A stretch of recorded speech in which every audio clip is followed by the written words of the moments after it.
लुधियाना के सुनील और उसकी बीवी रीटा एक अच्छे और संपन्न परिवार से ताल्लुक रखते थे।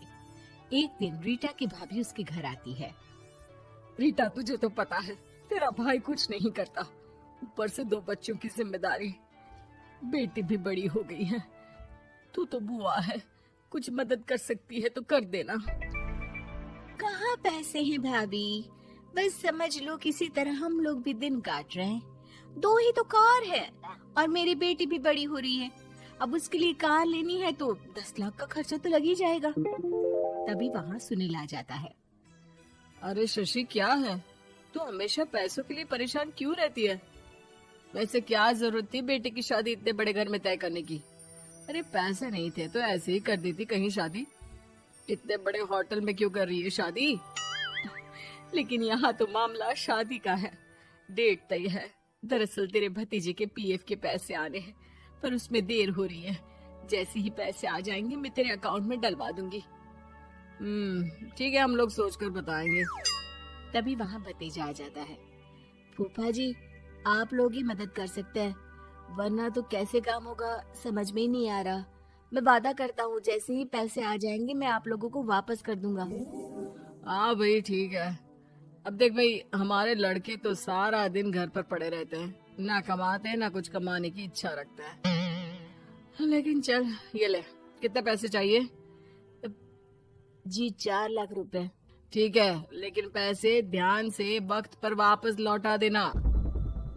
सुनील मुसीबत के वक्त बीवी के भतीजे की मदद तो कर देता है, लेकिन उन लोगों के जाने के बाद देख ले रीटा, तेरे मायके वालों ने मांगा तो दे दिया, वरना इन लोगों का मुझे कोई भरोसा नहीं है।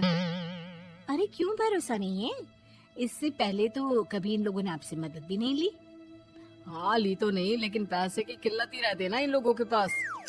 अरे ठीक है ना, नहीं लौटा पाए तो भतीजे के ससुराल से निकाल देंगे।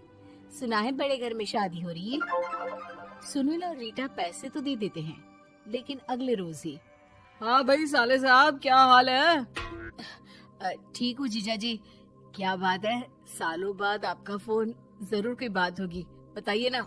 अरे वो तेरी बड़ी भाभी आई थी, बेटी की शादी कर रही है ना, तो पैसे लेने के लिए मैंने दे दिए 4 लाख। सोचा भाई किसी गरीब की बेटी की शादी हो रही है, पुण्य मिल जाएगा। अच्छा किया जीजा जी, उनका बेटा बहुत मेहनती है, जल्द ही लौटा भी देगा। वहीं रीटा भी फोन करके हर किसी को पैसे देने की बात करती है। रीटा की भाभी शशि के पास उसके भाई का फोन आता है। तूने सुनील से पैसा लिए हैं क्या? नहीं भाई, सिर्फ बात की है, बोल तो रहा है कि दे देगा। वो लोग मदद करने वालों में से नहीं है, और मदद कर भी दे लेकिन समाज में गा गा कर हालत बुरी कर देते हैं। अब गाने दीजिए ना भाई, मैं क्या कर सकती हूँ, मेरे पास कोई ऑप्शन भी तो नहीं है। बेटी की अगले हफ्ते शादी जो है। शशि की बेटी की शादी हो जाती है, लेकिन शादी के 1 महीने बाद ही सुनील का फोन भतीजे के पास आता है।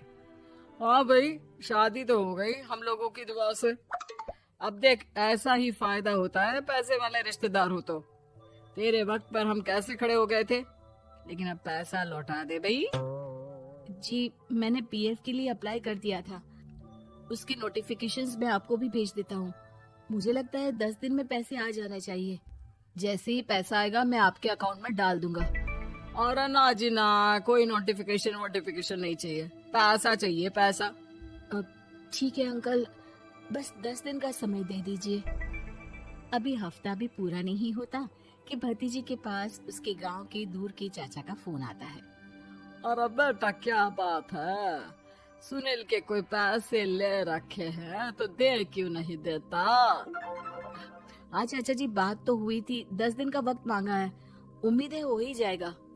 अरे फोन कर रहा है, रोज बता रहा था कि बेटी की शादी में मदद की थी। अब क्या है ना, भले ही शादी 10 दिन रोक देते, लेकिन सुनील से मदद नहीं लेनी चाहिए थी। याद है ना, मधु की मदद करके कितना बदनाम कर दिया था उसने पूरे घर को सोसाइटी में। हाँ चाचा जी, मैं भी यही सोच रहा था कि उन लोगों से मदद नहीं लेनी चाहिए थी।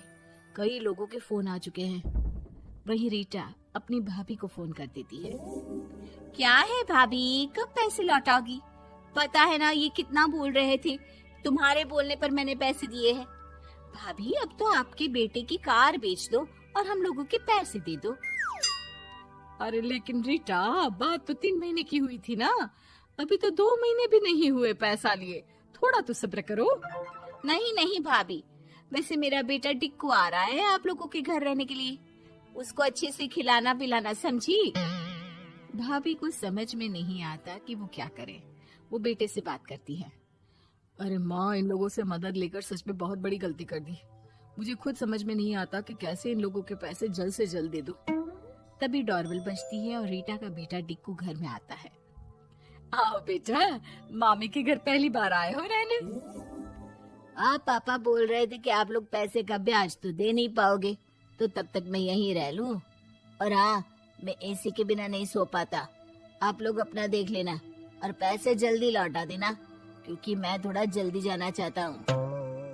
रीटा का फोन शशि के पास आता है। भाभी, पैसे कब तक दोगे? बेटे की विदाई के बाद शशि के घर का माहौल बिल्कुल बदल जाता है।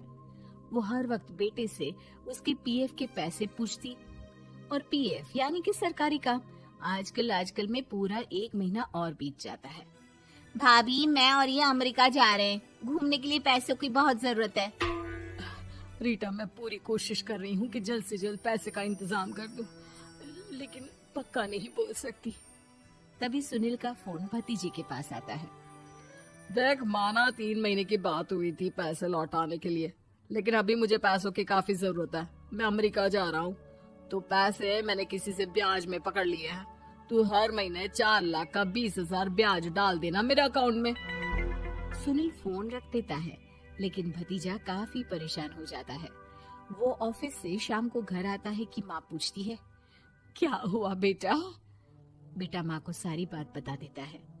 माँ भगवान के सामने हाथ जोड़कर खड़ी हो जाती है और रोने लगती है कि तभी बेटे का मोबाइल पर मैसेज बजता है। माँ, पीएफ के पैसे आ गए। और वो ऑनलाइन ही सुनील के पैसे वापस कर देता है। भला हो भगवान का। लेकिन आज एक बात तो समझ में आ गई, मदद हमेशा उन लोगों से लो जो मदद के बदले आपसे मदद में दी गई रकम ही वापस लें, ना कि समाज में आपकी इज्जत।